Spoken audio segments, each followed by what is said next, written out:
Cái này giờ sẽ cần xíu nữa.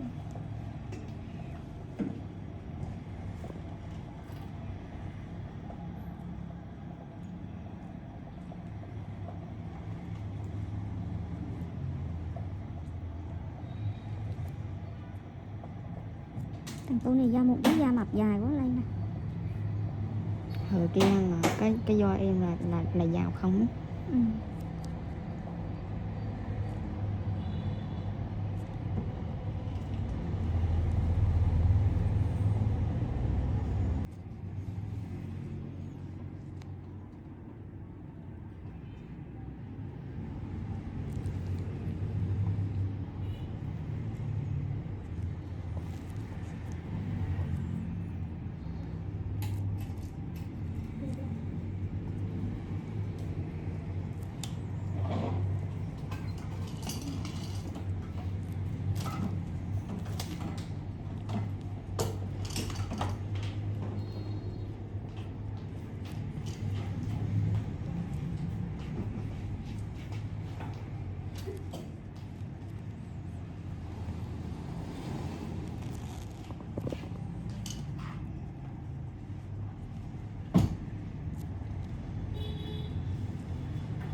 Kiến chị hồi nãy có quen không Kiến?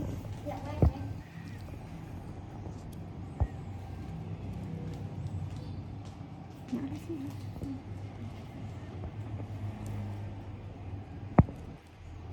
Còn có nửa phút nữa mới làm.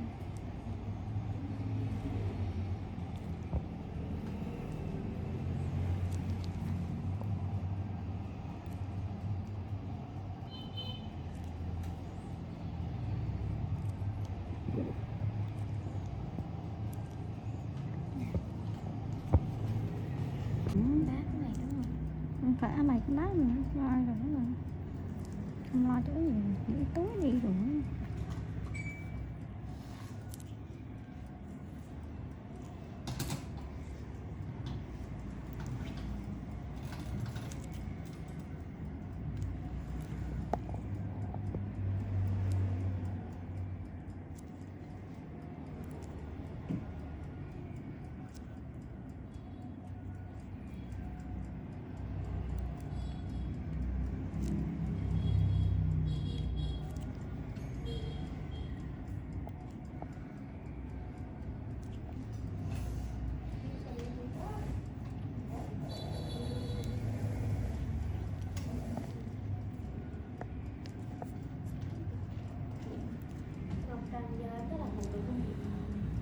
Tới hai đứa làm đi em, nhận đi rồi tới mấy đứa làm. Mấy giờ rồi? 6 giờ 15. Cái thời hả? Nhận cái gì? Nhận tới tụi em làm.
Xích lại cho chị thêm xíu. Xích lại cho chị thêm xíu.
Indulge your supernatural fantasies with this big Chevy hardtop, done up as a clone of the hero car from the TV series, which is now up for auction on the Bring a Trailer website. With bench seating, a 2-speed Powerglide transmission, and a burbling 283 cubic inch engine, this is an ideal weekend cruiser that makes all the right sounds. Repainted black and fitted with chrome 15-inch 5-spoke wheels, this Impala will be instantly familiar to a demographic far younger than your usual muscle car enthusiast. Running over 15 seasons since it debuted in 2005, Supernatural was one of the longest-running, most successful fantasy TV series ever. Focusing on fictional twin brothers Sam and Dean Winchester as they roved around the country fighting demons and ghosts, it was sort of a cross between a traditional Western and Buffy the Vampire Slayer. And in a Western, you need a faithful horse. Dean Winchester had Baby, his beloved Impala. Originally, the show was supposed to feature the more obvious choice of a mid-1960s Ford Mustang, but the decision was made to go for something a little rougher around the edges. A black pillarless hardtop Impala offered the necessary air of menace, low and rumbling, and with the implication that there was plenty of space in the trunk for a body or two. Up for auction on the website Bring a Trailer, which, like Car and Driver, is part of Hearst Autos, is a clone with all the charm of the supernatural hero car. With the auction set to end on Tuesday, December 6th, bidding sits at just $5,200. Welcome to NNC Car Reviews channel. 2023 Mini Cooper Southeast First Drive, a sign of great things to come. Lively handling and expressive design have been Mini's hallmarks ever since BMW reinvigorated the marque for the 21st century, so it stands to reason that a brand like Mini could benefit massively from the onrushing electrification of the automobile. But so far, outfitting Mini's lineup of compact and subcompact models with motors and batteries has been slow going at best.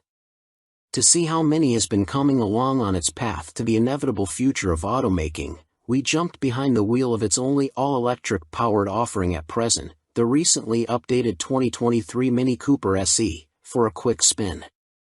What's changed since we last drove an SE? In case you missed our initial coverage, the Mini Cooper SE isn't just an electrified version of the base Mini hardtop coupe. Mini actually started with the hotter Cooper S trim when building its SE-EV.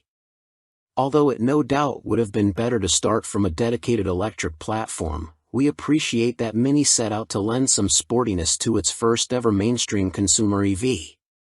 When we first tested the 2020 Cooper SE, we enjoyed its entertaining driving dynamics and model-specific styling cues, but we also found it to be lacking in other areas. Mini attempted to make the Cooper SE a bit more appealing with a refresh for 2022 that included new technology, cosmetic changes, and most important, an improved EPA-rated range of 114 miles. Although the SE received the same exterior facelift as the rest of the Mini lineup, which makes it look less distinctive and more like the regular hardtop, SE badging and the addition of an optional tricolor gradient roof helps set it apart slightly from its gas-powered siblings.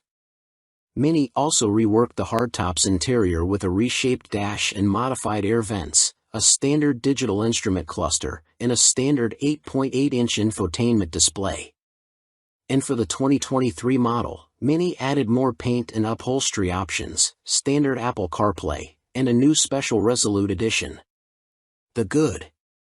The Mini Cooper SE's new face is kinda cute, sort of like a Pokemon you can drive, and it's only available in a two-door body style, a positive to us in a world where the number of true coupes is drastically shrinking.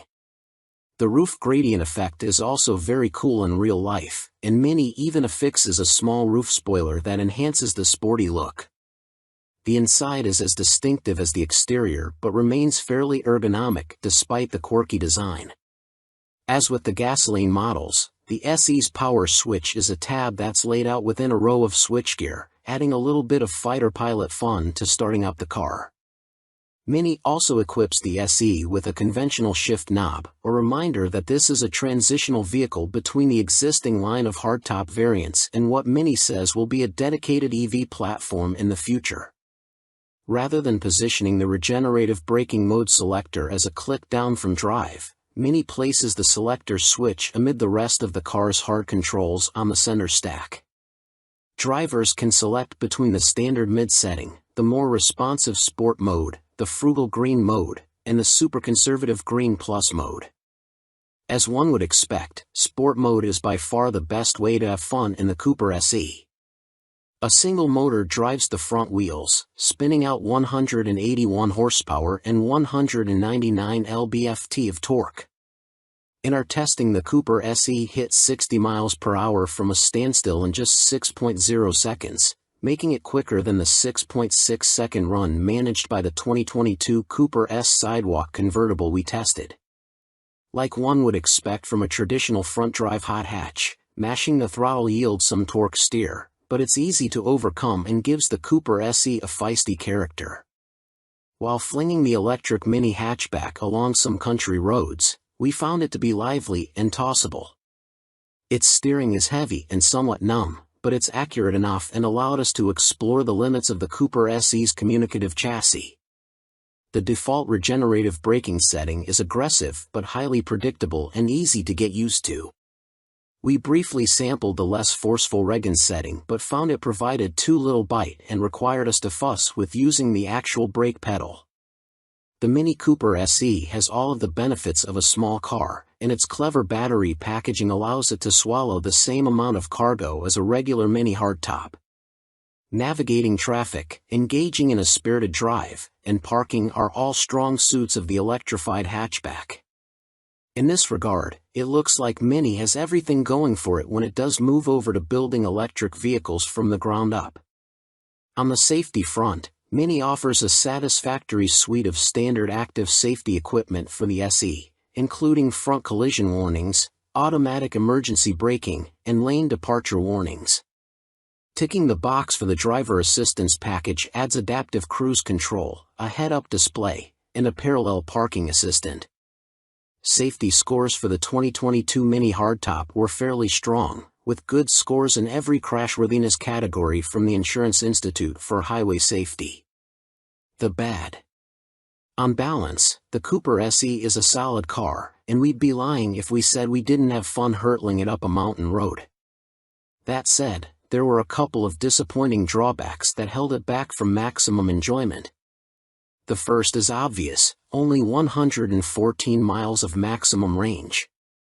When we jumped in our SE test car at the staging area of the BMW Test Fest event, it showed 55% charge when we took off. A subsequent hill climb sapped a load of electrons from the SE's small 32.6 kWh battery. Even though the route was short, the range anxiety was real as we watched the available miles tumble in real time. In the 16.7 miles we drove from our starting point to the turnaround spot, the battery dropped to 25% charge, with about 20 miles of remaining range indicated. Not sure if the descent would actually add enough range to get us back to the staging area, we fired up Green Plus mode and carefully headed back down the mountain, attempting to recoup as much range as possible. The drive back didn't actually net us any more battery life, but we ended up with the same indicated remaining range and state of charge as we had at the highest point of our drive, a minor victory for the Mini. The second frustrating thing we experienced was that the car cuts power when charging hard at full throttle in some applications. This impinges on its hot hatch character, making it hard to rely on for the sporty performance that it otherwise delivers so well. Finally, the Cooper SE rides fairly stiff and allows in a decent amount of road noise, so buyers who live in areas with a lot of poor roads should be wary. And although we appreciate that CarPlay is now standard, the 8.8-inch infotainment display feels pretty small, partly because of its location within the giant ring that Mini still slaps in the center of the dash. To heighten the Cooper SE's appeal, it would behoove Mini to also include Android Auto in the future. These deficiencies make it hard to recommend the Cooper SE as it is to most folks that need something for anything more than city commuting. Welcome to NNC Car Reviews channel. BMW expands into hydrogen power with fuel cell SUV based on the X5. The BMW 9.5 hydrogen fuel cell SUV is now entering low-volume production and will begin testing in select regions next spring. Based on the regular BMW X5, the 9.5 is retrofitted with a fuel cell stack, an electric motor and battery, and a new floor to fit its hydrogen tanks. BMW believes both electric and hydrogen-powered vehicles are necessary to combat climate change, with the 9.5 a potential precursor to future models. Along with a growing number of automakers, BMW says it's committed to combating global climate change and aims to be carbon neutral by 2050. Unlike many automakers, however, the German brand believes hydrogen fuel cell vehicles will play a big role in reaching that goal, alongside battery electric vehicles, of course. Leading the charge is the hydrogen-powered BMW 9.5 SUV that has just begun low-volume production. It was first previewed a few years ago by the iHydrogen Next concept that appeared at the 2019 Frankfurt Auto Show. Starting sometime next spring, 2023, the small batch of 9.5s that BMW is now building will hit the streets in select regions around the world for testing purposes. Based on the regular BMW X5, which is built in the company's factory in Spartanburg, South Carolina, the 9.5 is assembled at BMW's Research and Innovation Center in Munich, Germany. The transformation from X5 to 9.5 includes swapping in an entirely new floor to fit the fuel cell system's two hydrogen tanks that are located under the midsize SUV's central tunnel and rear seats. The tanks have a total capacity of about 16 pounds and feed an underhood fuel cell stack paired with a rear-mounted electric motor and battery. BMW says the 9.5's entire fuel cell electric system makes a combined 374 horsepower. The company also says its curb weight is comparable to the plug-in hybrid X5, which weighed 5,627 pounds on our scales. BMW claims the 9.5 can accelerate from 0 to 62 miles per hour in under 7 seconds and has a top speed of 118 miles per hour. It also has an estimated driving range of around 310 miles. Although that claim is based on the optimistic European WLTP cycle. BMW believes that fuel cell powertrains will provide a carbon-free alternative to customers with needs that can't be met by EVs, such as those who need to refuel quickly and don't have fast charging access. The company also thinks hydrogen power will help offset the challenges that electrification faces, especially with medium and heavy-duty trucks. Other issues the technology is said to address include regions with constraints on electrical grid capacity and renewable resources. Plus, BMW says more than 40 countries worldwide currently have a strategy regarding hydrogen power and cites the continuous build-up of hydrogen refueling stations since 2020. Welcome to NNC Car Reviews channel. Custom Restomod 1965 Dodge D200 wedges and a modern Laramie interior. Classic on the outside, modern on the inside. Fooled again. Never saw it coming until you opened the truck door. The idea of slipping a classic body over a modern drivetrain isn't new, but it never gets old. The example here mates a first generation, 1961 to 1965, Dodge D200 body with a brand new, it's all relative, four-wheel drive 2010 Ram 2500 Laramie pickup truck, resulting in nostalgic D200 vibes underpinned by modern technology and amenities. It's the best of all worlds, except for all the work involved and essentially devouring two different trucks. Let's just say, if it landed in the driveway, we wouldn't kick it out. Since this Dodge D200 is a 2010 Ram 2500 at heart, it's powered by a 6.7-liter Cummins i6 backed by a rebuilt Jasper 68 RFE automatic transmission.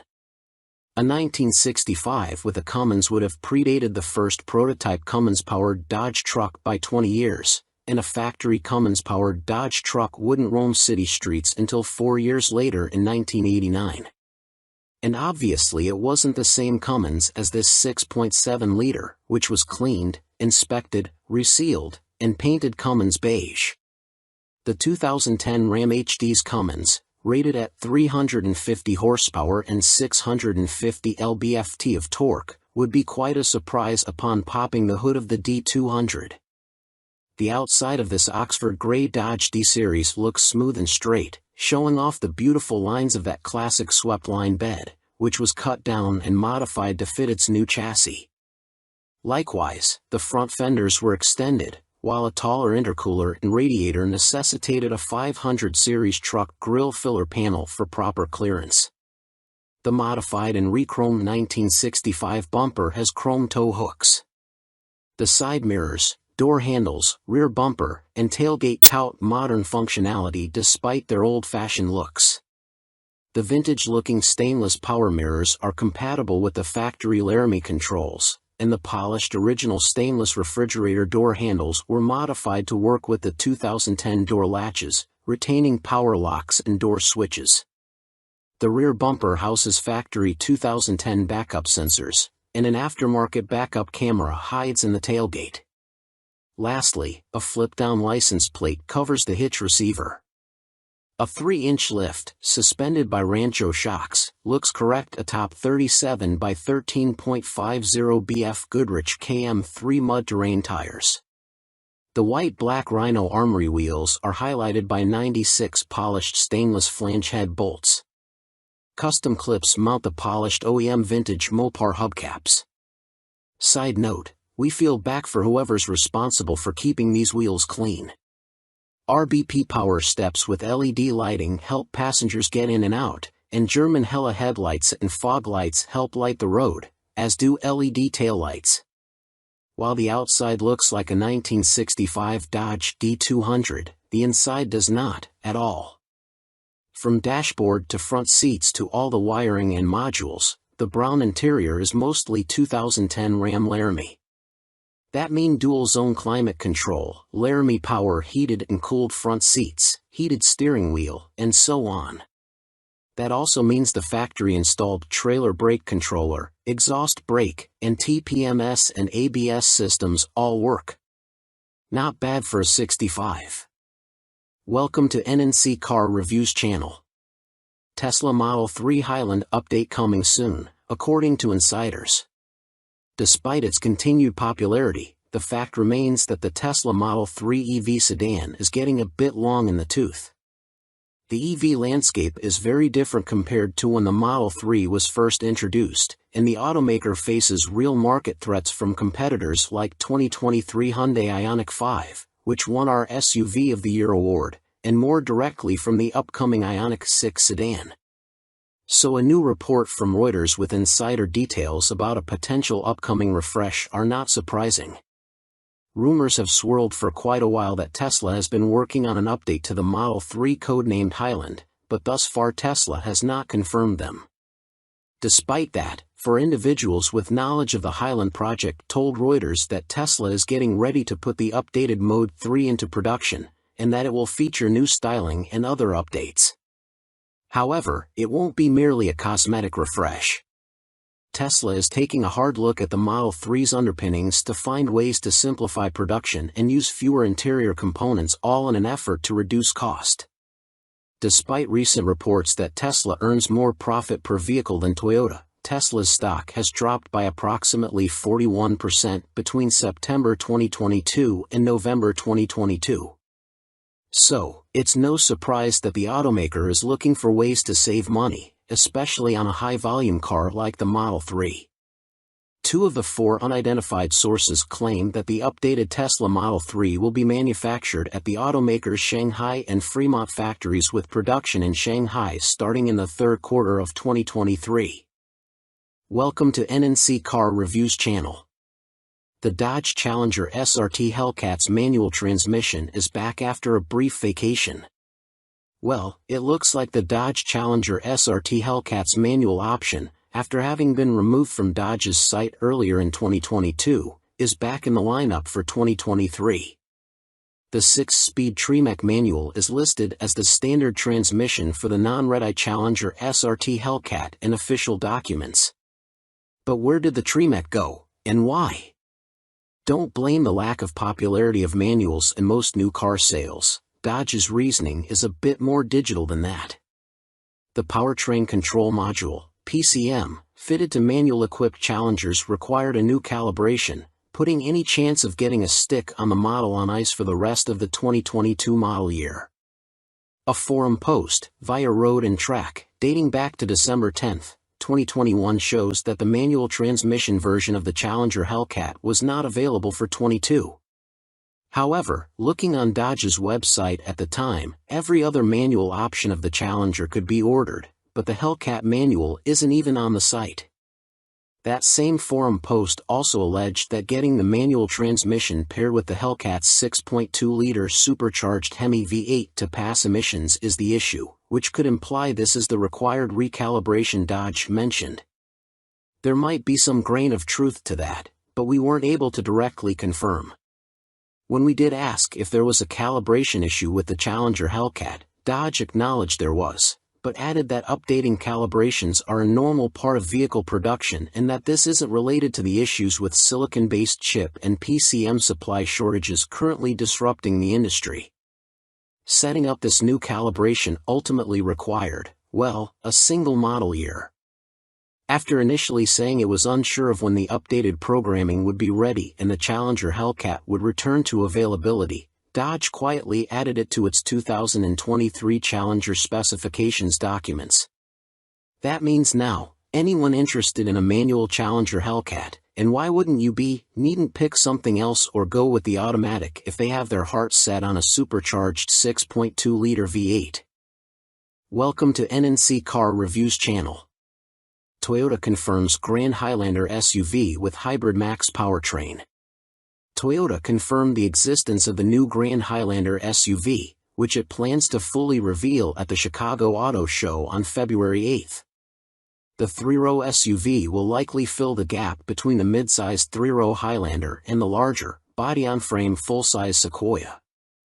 Notably, the Grand Highlander is wearing the same Hybrid Max badge as the top-spec Crown sedan, which suggests a 340 horsepower setup. It looks like Toyota wants to join in on the excitement surrounding enlarged versions of SUVs like the Grand Cherokee L and Grand Wagoneer L by making its own supersized version of the Highlander called, you guessed it, the Grand Highlander. While the current Highlander boasts impressive fuel economy and hybrid form, it can't compete with the third-row space of competitors including the Kia Telluride, Volkswagen Atlas, and Chevy Traverse. Toyota describes the Grand Highlander as the ultimate road trip vehicle, implying increased legroom and cargo space. The first teaser shot of the new 3-row SUV gives us a glimpse at what the rear will look like. We're particularly excited about the Hybrid Max badge, which indicates the Grand Highlander Platinum will receive the same potent powertrain as the top-spec Crown sedan. In that car, the hybrid setup with a turbocharged 2.4-liter inline-4 gas engine produces a combined 340 horsepower and 400 pound-feet of torque.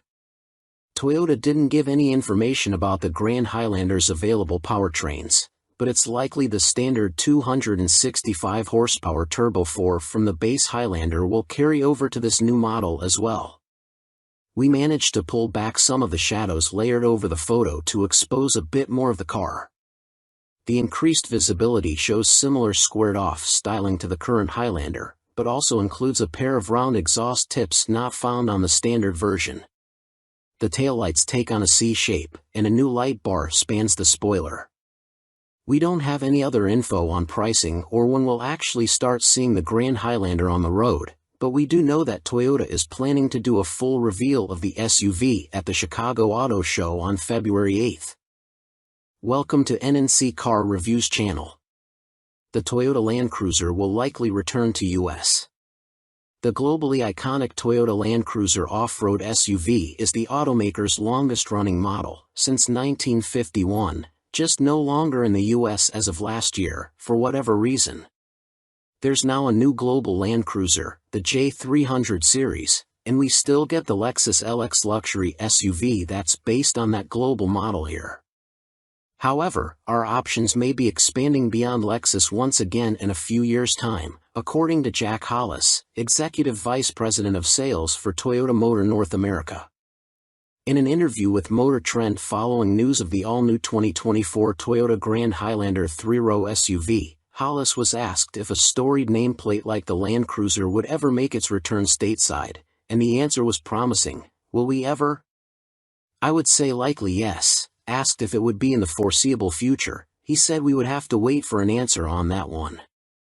Obviously Land Cruiser is such an important part of our heritage and has done such a great job. And I'll be looking at it, absolutely. Have I seen designs, thoughts, and hopes? Yes.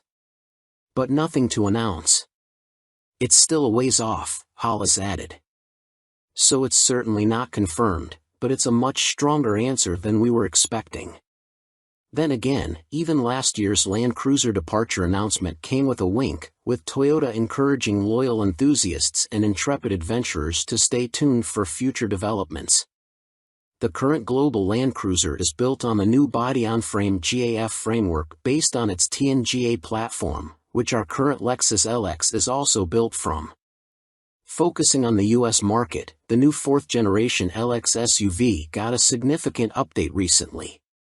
Its 3.4-liter twin-turbo V6 engine bumped output up 28 horsepower and 78 lb-ft of torque, now totaling 409 horsepower and 479 lb-ft, and it's linked to a 10-speed automatic transmission. Toyota says the new platform lowered the center of gravity with improved weight distribution. The global Land Cruiser also shed 441 pounds of weight. However, it sounds like we should be looking beyond the current J300 series Land Cruiser to whatever the next generation model may look like, which will almost certainly need to be electrified, either hybrid or full battery electric. Toyota's EV plans are reportedly in flux, with the automaker devoting more resources to expedite its EV offerings, though no specific models have been teased, and the existing EV concepts may no longer be on the cards. Still, Hollis' comment is a promising start to whatever's next, and it sounds like still they have some confident ideas for the next Land Cruiser, at the very least. Welcome to NNC Car Reviews channel. What is a 1970 AAR CUDA, and why do I want one in my driveway? Time to kick down that annoying fourth wall and go a little first person. Recently we were working on some Mecum auction stuff, and I was asked by another editor what car I would want under my proverbial Christmas tree. Now, I used to run Super Chevy, and although my car choices would lead people to believe that I'm a diehard Chevy guy, the truth is that I like cars in general, even if I do get pulled into the Chevy Gravity well most of the time. After browsing the Kissimmee, Florida, Mecum listings, I found the car I would want, a 1970 AAR Plymouth Barracuda. A Mopar. Yeah, but not just any Mopar. How many E-bodies were built in 1970? Before we look specifically at the AAR variant, we should get an idea about how special the 1970 Mopar lineup was. Many consider 1970 to be the high water mark for E-bodies, and in terms of sales, it certainly was. Chrysler was hoping to sell nearly 250,000 e-bodies that year, and although it didn't hit that number, the company did sell a ton of cars, with 55,499 Barracudas and 83,032 Challengers leaving the factory. The Plymouth Barracuda, shortened to CUDA by the cool kids, like the Challenger, offered 3 lines, as well as 3 body styles: the base coupe, a hardtop, and a convertible. A whopping 9 engine options were on the menu, ranging from the base 145 horsepower Slant 6 to the iconic 455 horsepower 426 Hemi V8. What is an AAR CUDA? Anyone who knows me would tell you that I'm into the whole pro touring deal, so that might be why the AAR CUDA flips my switches. The AAR CUDA joined the Plymouth family in March of 1970, and was a tribute to Dan Gurney's All-American Racers, AAR, Barracudas being run in the SCCA Trans Am series.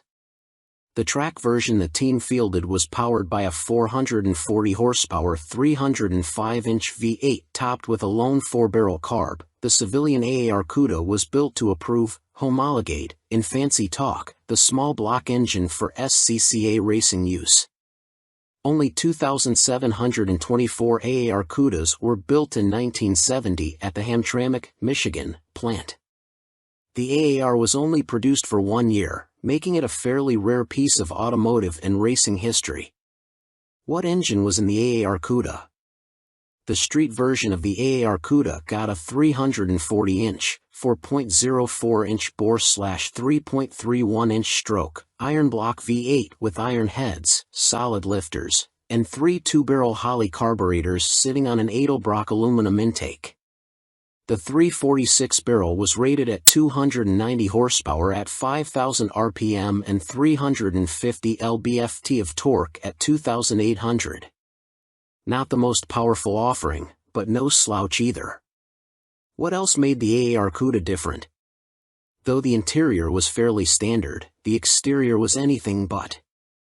It was offered in many of the high-impact colors of the day, and given a racy look with a functional matte black fresh air fiberglass hood and distinctive strobe stripes that incorporated the tricolor AAR Shield logo. The trunk lid received a unique black ducktail spoiler, and the rear of the CUDA was raised nearly 2 inches to allow for the side exit exhaust. Related, 1970 CUDA returned to the track after 30 years in storage. The AAR had special stocks and rolled on Goodyear Polyglas GT 60 15-inch tires in the rear and E60 15-inch tires in the front. This gave the 1970 AAR CUDA the distinction of being the first Detroit production car with staggered wheel sizes. 1,120 were equipped with the A833 4-speed manual trans, and 1,603 had the 3-speed A727 TorqueFlite automatic. You know which one we prefer. Welcome to B&C Car Reviews channel. Polestar 2 BST Edition 270 echoes Polestar's past.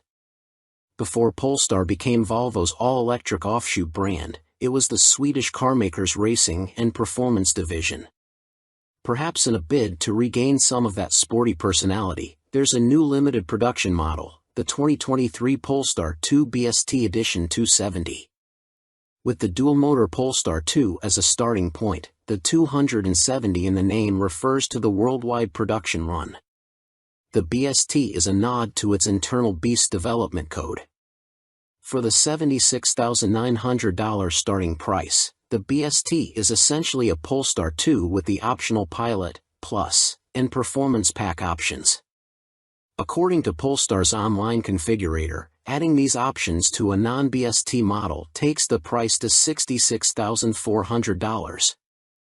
The BST's power output of 469 horsepower and 502 pound-feet of torque is the same as the performance packs, as are the upgraded Brembo brakes. The EV guts are also carryovers, with a lithium-ion battery pack that has a 75.0 kWh usable capacity and DC fast charging up to a 155 kW rate. Range drops slightly though, from an EPA estimated 260 miles down to 247 miles. The BST's price premium is justified with exclusive add-ons that include 21-inch forged wheels with bespoke Pirelli P0s, a front strut bar, a 1-inch lower ride height, painted body cladding, and black mirrors. The big news is the inclusion of special Öhlins dampers that are two-way adjustable up front. To see if those upgrades paid off, we had the opportunity to ring out the BST on the Bay Area's Skyline Boulevard, an abstract scribble of pavement famed for slicing through the redwoods. Within the first few blocks heading out of Burlingame, California, it's clear the BST's ride quality is firmer than the standard Polestar 2 with the Performance Pack. You definitely feel the impacts from ruts in the pavement, but only large potholes cause any real harshness. The smaller bumps are adequately smoothed over thanks in large part to the Öhlins damper's dual-flow valving that allows for distinct behaviors for low and high-speed compression events. It's similar to how progressive springs can add some initial compliance for comfort and stability while also having greater resistance when cornering hard. The difference is that the Öhlins dampers are more easily adjustable to suit your tastes. The coilover spring preloads are also manually adjustable with the right tools. Polestar's Christian Sampson, head of product attributes, informed us that our BST was set to 7 on the adjustment scale of 1 to 22, with 1 being the firmest and 22 the softest. That potentially leaves a lot more compliance for everyday comfort and a bit more firmness for a track day, though the 127 miles per hour top speed will limit how much fun you can have on the straightaways. As we find our way to Skyline Boulevard, the suspension begins to shine. You feel a strong connection to the BST and the Pirelli's contact patches with every nudge of the steering wheel, though the steering effort seems too light for spirited driving. In typical EV fashion, having the batteries below the floor masks a lot of the small hatchback C/D estimated 4,700 pound curb weight. It's easy to get acclimated to the BST's handling characteristics, and in no time we're pushing harder and harder into each consecutive turn. Larger undulations in the road can cause some alarming hops, though. The Polestar BST is as entertaining and lively as the BMW i4, and the lack of synthetic motor noises gives it a more zen-like experience. You hear the tires squeal in turns and whimper when you're hard on the brakes. They give a very good indication of how much harder you can drive in a delightfully old-school analog manner. We executed a very subtle four-wheel slide in one bend and were pleased with how intuitive and effortless it was to manage. There weren't any snap releases from adhesion, nor was there any need for any rally car histrionics by sawing away at the wheel. Like a gold medal gymnast, it just stuck the landing. The BST was also well-mannered on slick roads. Mid-corner bumps were barely acknowledged, and there was still an abundance of grip to keep charging with more aggression than most drivers would consider sensible. There's no doubt that the BST is a very different beast compared to the Polestar 2. It's a hardcore version for the few who are willing to sacrifice some comfort for cornering excellence. It's as good a dance partner as the i4, and its interior is noticeably nicer than that of a Tesla Model 3. With most EVs taking the SUV route, there are few sporty alternatives that don't cost as much as a Porsche Taycan or an Audi e-tron GT. Unfortunately, if you're interested in a new Polestar 2 BST, you're out of luck as all of the 270 examples have been spoken for. And that begs the question of why Polestar greenlights such a limited production run. It seems likely that the BST is testing the waters for a more serious performance EV in the future.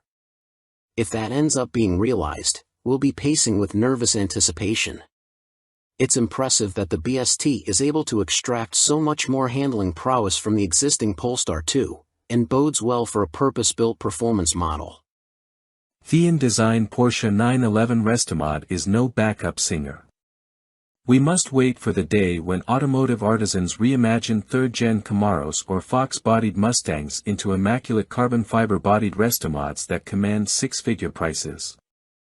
Until then, we'll have to keep slumming with the 964 generation of the Porsche 911. Of course, there are plenty of reasons why the penultimate air-cooled 911 is the frequent muse for high-end tuning outfits. There is no shortage of cars to start with, Porsche having sold more than 60,000 of all variants globally between 1989 and 1994. Interest, and values, are also high enough to find a market for expensive transformations. The most famous recreator of the 964 is undoubtedly Singer in California, which has been producing versions that cross the boundary from car to automotive art for more than a decade. But an increasing number of other shops are now getting into the same space. Last year, we told you about an EV version produced by Everetti in the UK, although we struggled to see what the electric powertrain added to the experience. Now here's another British firm, but this one sticks with internal combustion. The small shop is called Thean Design, and it gave C/D the chance to experience a partially carbon fiber-bodied 964 just before it was shipped to a buyer in Chile, hence the car's Chi001 name. Oh, and that customer is a successful blueberry farmer, if you're wondering about the reason for its violently violet color scheme. As with many similar businesses, Thean Design was born from a personal passion, in this case, the quest of a man named Adam Hawley to build his own perfect 964 while working 9 to 5 as a car designer for big auto companies including Jaguar Land Rover. The car was eventually finished to a standard that had friends and acquaintances asking him to create something similar for them, leading to the establishment of Thean Design with business partner Lucinda Argy, who is also his wife. While the Thean Chi001 shares its basic form with the 964, its detailing is clearly inspired by that of earlier 911s. It has lost the full-width rear light bar it was built with and gained both 930 turbo-style bumper overriders and headlamp bezels. The original car underneath the conversion was a Carrera sold in Japan, but it has been stripped to component parts and completely rebuilt. Structural changes include a carbon fiber roof, trunk lid, engine cover, and spoiler. The fenders and bumpers are made from a sturdier carbon Kevlar blend. Weight saving over a regular 964 is around 220 pounds, according to Hawley, with the part composite bodywork also making the car stronger. Up close, the attention to detail is close to obsessive, including touches such as the symmetric mounting of the twin ignition coils on the engine firewall and the invisible integration of a center, high-mounted brake light into the rear window surround. Thean's customers have a choice of powertrains, including the intriguing option of a supercharger conversion the company has developed for the air-cooled flat six. The Chi001 is running a naturally aspirated 4.0-liter engine. Individual throttle bodies and careful internal balancing take peak output to 400 horsepower at 7,100 rpm. It has also lost its original all-wheel drive system, and power is now sent exclusively to the rear axle through a 6-speed 993 generation gearbox and a limited slip differential. Not every part of the experience has been updated. Getting in, we find the familiar, slightly offset driving position, and although beautifully ret-rimmed in a vibrant hue to match the exterior paint, the cabin's basic architecture is unchanged. But starting the engine reveals an immediately different character to a regular Carrera of this generation. First, the bark of the exhaust, which switchable acoustic flaps vary from loud to very loud. Second is the immediacy of the engine's responses to even slight accelerator pedal pressure, thanks to an ultralight flywheel. Comparing Thean's car with a regular 964 is made complicated by the increasingly distant memories of what the original car was like when new, but this one drives with a level of poise and precision it seems hard to imagine that any stock 964 possessed even when factory fresh, with the possible exception of the famous RS variant. The Chi001 steering feels direct and slack-free for an air-cooled 911. It retains hydraulic assistance, but this is now powered by an electric pump. Revised suspension geometry, stiffer bushings, and active dampers increase the precision with which the front end can be placed, although they also mean there is less sense of the 964's fundamental rear-biased weight distribution in corners. Easing the accelerator with the chassis loaded up tightens the line progressively but not snappily. The biggest dynamic difference is probably down to the modern Michelin Pilot Sport PS2S mounted on the period Fuchs-style rims, which give an abundance of grip. The ride is firm even with the adaptive dampers in their softest setting, but not uncomfortably so. Yet the engine is the Qi 001 starring feature, impressively muscular low down but with what feels like an inexhaustible appetite for revs that the scalpel-sharp accelerator encourages a driver to exploit. The tachometer only goes to 8,000 RPM, but the limiter is actually another 500 RPM beyond that. Working against just 2,570 pounds, it feels 21st century fast, too. The gear shift is perfectly weighted, and despite the switch to carbon ceramic brakes, the middle pedal feels similarly natural in its responses. This love story may have you question our critical faculties, but the car does have some downsides. The first is the price. While considerably short of the seven-figure expenditure required for one of Singer's pixel-perfect offerings, a buyer will still need to pay Thean around $500,000, at current exchange rates, to get something similar to this car, plus the cost of the donor 911. The second is the weight. The company already has a substantial order bank it needs to work its way through and can build at no more than 5 cars a year. Welcome to B&C Car Reviews channel. Steve McQueen's Bullitt movie Mustang suddenly reappeared. This is how it happened. Steve McQueen's Highland Green 1968 Ford Mustang GT Fastback vanished 38 years ago. The ominous-looking pony car with the barking 390 cubic inch V8, which starred in one of the greatest chase scenes in movie history in the film Bullitt, with McQueen doing the driving in many of the shots, may have been lost, but it was never forgotten. Certainly not by Mustang aficionados, who speculated on its whereabouts for almost 4 decades, titillated by the occasional internet post or word of a spectral sighting. So when the Bullitt Mustang suddenly appeared at a Ford press preview at the North American International Auto Show in Detroit on January 14, 2018, the assembled journalists, car nuts, Ford execs, and Mustang fans went full geek. The synchronicity of the car's breaking cover in the same year as the Bullitt movie's 50th anniversary, and at the same event where Ford revealed its 2019 Mustang Bullitt tribute model, the third since 2001, is just too perfect for it to have been happenstance. And yet it largely was. As those involved tell it, the Bullitt Mustang never would have resurfaced in Detroit had it not been for a coincidence of cosmic proportions, the sheer luck of fortuitous timing, and, especially, the efforts of a determined coterie of emotionally invested volunteers. It took 30 seconds for the Bullitt Mustang, in original, if dilapidated, condition, to rumble onto the stage at Detroit's Cobo Center, but it took a village to make it happen. The backstory.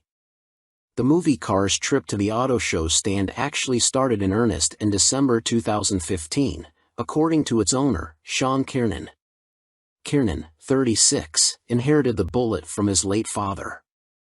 Bob Kiernan had purchased it in 1974 from an ad in our sister publication, Road and Track, to replace the family's only car, an MGB/GT. You have to remember that, at the time, movie cars were not really sought after, says Kiernan. His father liked the idea that it had been used in a movie, but the big factor was that it handled amazing and had huge amounts of power, especially compared to an MG. The Kiernans initially felt so casual about the Mustang's connection to the film that they employed it as a daily driver. Sean's mother, a schoolteacher, drove it for about 5 years, at which point it developed clutch trouble. It was parked in 1980, a year before Sean was born. Kiernan grew up to be a car enthusiast like his father, and the two made a couple of attempts at fixing up the old green Stang themselves. They got as far as taking the car partly apart and having the engine freshened.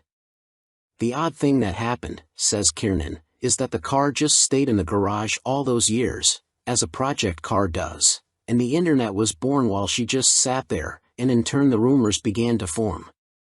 Not until 1999 was there any intention of keeping it under lock and key and a secret. My father and I always wanted to reveal it in the right way to squash any rumors that he was a hoarding car collector, and then I was just going to drive it to have fun. But Kiernan's father fell ill and passed away in 2014 before they could get the Mustang reassembled. At that point, says Kiernan, he was feeling the emotional gut punch of his father's death and was in a quandary about what to do with the car. I was struggling, he says. Then came the coincidence that changed everything. In December 2015, Kiernan, a salesman of automotive paint and supplies who lives outside Nashville, was returning from a day of sales calls with his boss, Casey Wallace. Wallace, the company's regional sales manager, had come in from out of town. On the long drive back to the office, Wallace asked Kiernan what cars he had inherited from his father. A 75 Porsche 911 and a 68 Mustang GT 390 Fastback, answered Kiernan. Wallace was intrigued and wondered what color the Mustang was. Green, replied Kiernan. Huh, responded Wallace. Sounds like the Bullitt Mustang. Kiernan recoiled. Was the family secret blown? Kiernan knew Wallace was no car guy. He barely knows how many tires are on his truck. How the hell did he know anything about Bullitt? What Kiernan did not know about his boss was that Wallace had a side business. Wallace explained to Kiernan that he and his best friend, independent film and video director Ken Horstman, were partners in a film production company called Spyplane Films. They'd been trying to get an action-adventure movie made that Horstman had written several years earlier. It revolved around two 18-year-old friends discovering the Bullitt Mustang in a barn and what happens after they buy it for a few $1,000s from the owner, who doesn't know what it once was. Bad guys arrive and separate the kids from the car. Mayhem and car chases ensue. Wallace and Horstman were working on financing their movie venture. Wallace, who lived in Atlanta, was taking advantage of his trip to Nashville to speak with a potential investor while he was there. How close is your car to looking like the Bullitt Mustang? Asked Wallace. Damn near exactly like it, Kiernan answered, stunned. What were the chances that a fellow paint salesman who happened to be Kiernan's boss also happened to be in the movie business? And that same person also happened to be trying to make a film that happened to be about the Bullitt Mustang that Kiernan happened to own? And then, recalls Kiernan, I had this overwhelming feeling. It was actually the first time I had felt my father's presence since he had passed away. I felt him in the truck with us. And suddenly Kiernan knew what to do. The car you're talking about, he said to Wallace, the one that's been lost forever? It's sitting in my garage. I've got it. I couldn't breathe, recalls Wallace. Once he recovered from Kiernan's revelation, he asked if his filmmaking partner could see the car. The three met the next day and spent hours talking about what they might do together. We made a pact, recalls Horstman. We decided to do three things: to tell Sean's story as a way to honor his father, to reveal the Bullitt to the world, and to make our movie. It was enough to motivate Kiernan, a hands-on car guy with lots of experience wrenching, to reassemble the Bullitt and get it running again. Verifying provenance. But how to proceed with their three-pronged plan? The first step was to get the car authenticated. Of course, we knew it was authentic, says Kiernan. He even had a letter from Steve McQueen to his father written in 1977 asking if he could buy the car back. Bob Kiernan turned McQueen down. After some research, Horstman reached out to John Clore through LinkedIn. Clore, a Gonzo Mustang nut, is also Ford Performance's enthusiast communications manager, the company's public relations liaison with all of the Mustang clubs scattered across America. That first connection was key. I'm a Mustang enthusiast, says Kiernan, laughing, and I'm also a lurker on all kinds of Mustang forums. I had to be. I never wanted it to be discovered that we had the Bullitt. John Clore had a big presence on the forums. And I'd seen him in the Mustang documentary A Faster Horse. Although Horstman's note was of necessity vague, Clore wasted no time in responding. Welcome to BNC Car Reviews channel. Tested, 2022 Volkswagen Taos plays big among subcompact SUVs. The all-new 2022 Volkswagen Taos is the product of a familiar pattern in the car business. As a particular vehicle segment, in this case, crossovers, grows in popularity, manufacturers tend to enlarge and differentiate their entries to make room for new models that fill the newly created gaps in their lineup. With VW's range of SUVs in the United States swelling to include the compact Tiguan, the mid-sized Atlas and Atlas Cross Sport, and the electric ID.4, sort of an SUV, we guess, a vacancy has opened up in the increasingly popular subcompact space, among the likes of the Jeep Compass, Kia Seltos, and Subaru Crosstrek. It also helps that VW won't be offering Americans a regular, non-GTI version of its latest Golf hatchback, which we're still sore about. At least the Taos is a compelling little crossover on most fronts. Little is sort of misleading, though, as the Taos is one of the larger players in its class. Its MQB-based architecture rests atop a wheelbase of either 105.6 inches for the all-wheel drive variant or 105.9 inches for the front driver. It has a huge back seat for a subcompact SUV, and its capacious and easily accessible cargo hold can swallow 25 cubic feet of stuff behind the rear seats, 28 cubes if you forego all-wheel drive. On the road, if you don't know to look for its distinguishing design cues, a broad LED light bar that connects the standard LED headlights plus chrome Taos lettering on the rear liftgate, you can easily mistake it for a slightly larger Tiguan. VW says the name Taos refers to the rugged, picturesque town in New Mexico. We didn't go there for our drive, but we did traverse our local Michigan haunts in front drive and all-wheel drive variants, both top SEL trim levels. Powering the Taos is a new 1.5-liter version of the EA211 turbocharged inline-4, a 1.4-liter EA211 is found in the Jetta sedan. Aided by the boost of a variable geometry turbocharger, the engine purrs willingly to its 6,000 RPM redline and produces a respectable, if not quite spirited, 158 horsepower and 184 pound-feet of torque, the latter from just 1750 RPM. That's less grunt than you'll get from a top-spec 175 horsepower Seltos 1.6T or a 250 horsepower Mazda CX-30 Turbo, but it's perfectly adequate for casually merging onto highways. Standard front-wheel drive models pair the Turbo 4 with a conventional 8-speed automatic transmission. All-wheel drive versions get a 7-speed dual-clutch automatic, which VW calls a direct shift gearbox, DSG.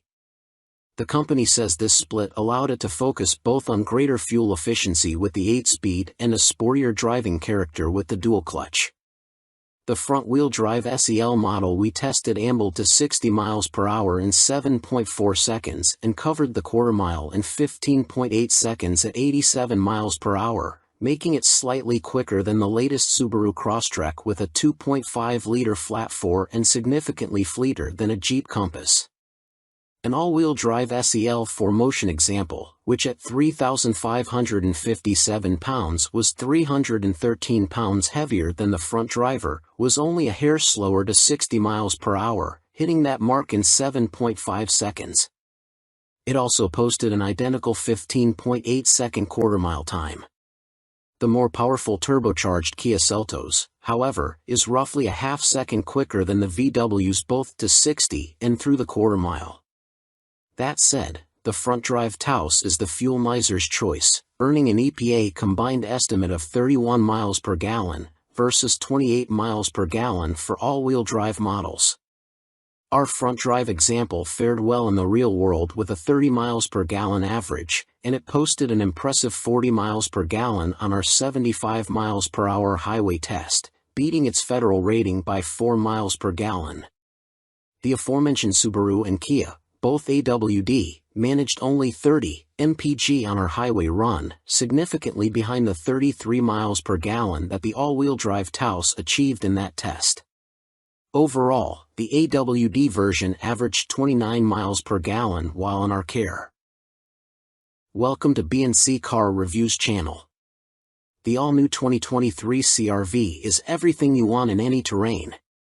Adventure, a versatile word that covers a lot of ground. Just like the next-generation CR-V.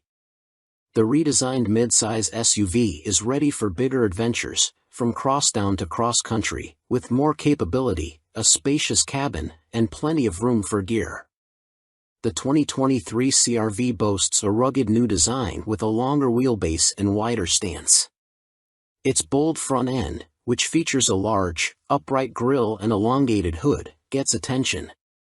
Its powerful posture, accentuated by a sporty roofline, brings the rugged look together from end to end.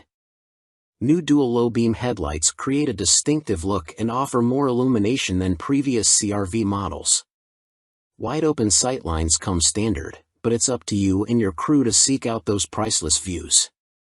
With roomy seating and sporty details throughout, the all-new interior of the 2023 CR-V makes it perfect for adventure. Feel instantly connected to your surroundings, thanks to a minimalist layout, intuitive steering wheel-mounted controls, and body-stabilizing front seats. Bigger adventures also need more comforting rest afterwards, so each passenger will appreciate the reclining rear seat on all trims. Adventures don't just happen in the wild. They take place every day near home. Have your hands full with gear or groceries? Simply kick your foot under the bumper with the available hands-free access power tailgate. The low, wide cargo opening and expanded cargo area makes it easy to load in and out. Know what else an adventure needs? Better tech and fewer wires. The all-new CR-V provides both. Wireless Apple CarPlay Registered 1 and Android Auto Trademark 2 compatibility are now standard on EXL and Sport Touring trims. With wireless Apple CarPlay and Android Auto compatibility, you can connect the touchscreen to your compatible smartphone. A 7-inch touchscreen now comes standard on all CR-V trims. You can go even bigger by touching, pinching, and swiping through navigation, your ultimate road trip playlist, or that podcast you can't stop listening to with the available 9-inch touchscreen. No cord? No problem. Simply place your compatible phone on the available wireless phone charger 3 to start powering up. Whatever your soundtrack while exploring in the CR-V, hear every note in rich detail with the available Bose Premium Sound System for featuring Centerpoint registered surround sound technology to create a concert-like listening experience. The all-new CR-V also includes a wide range of enhancements to help you feel connected to your drive. Whether you're navigating your morning commute or the road less traveled, every drive has the potential for excitement with a turbocharged 1.5-liter engine kicking out 190 horsepower. 0.5 and, if you're out where roads can become slippery, the available real-time AWD with intelligent control system trademark provides smooth handling and peace of mind. Bigger adventures call for more options.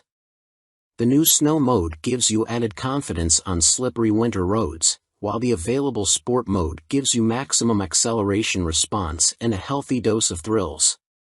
Okay, enough reading. Take the CR-V on an adventure already. Welcome to B&C Car Reviews channel.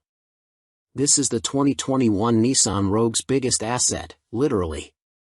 My time with MT's 2021 Nissan Rogue is coming to a close, and there's just enough to like about the SUV to make it a bittersweet ending. When I hand over the keys, I'll miss the Crimson Family Chariot, even if it's far from perfect. Stay tuned for our final verdict coming soon. We recently announced our 2023 SUV of the Year winner, and I couldn't help but think of the Rogue. 2 years ago, the 2021 Rogue advanced to the finalist round in the competition.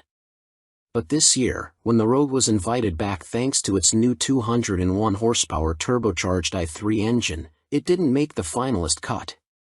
It goes to show how quickly the SUV space has advanced and that the updated Rogue didn't quite move the needle enough, especially in the face of strong competitors like the redesigned Honda CR-V and various electrics.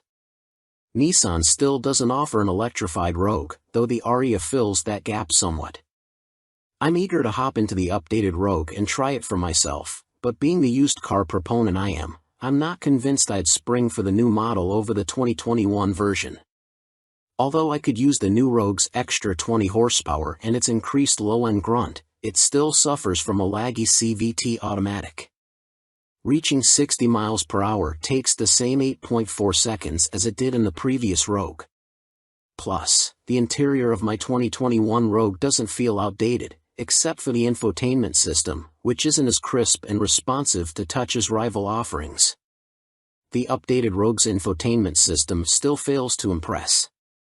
For me, the Rogue's biggest asset is its generous interior dimensions, which haven't changed from the 2021 model year.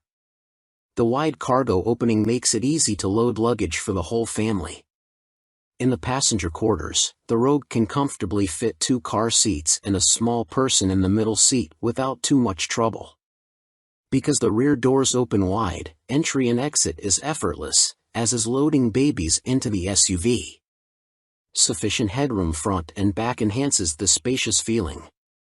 Despite its roomy interior, the Rogue feels decently nimble and is easy to park.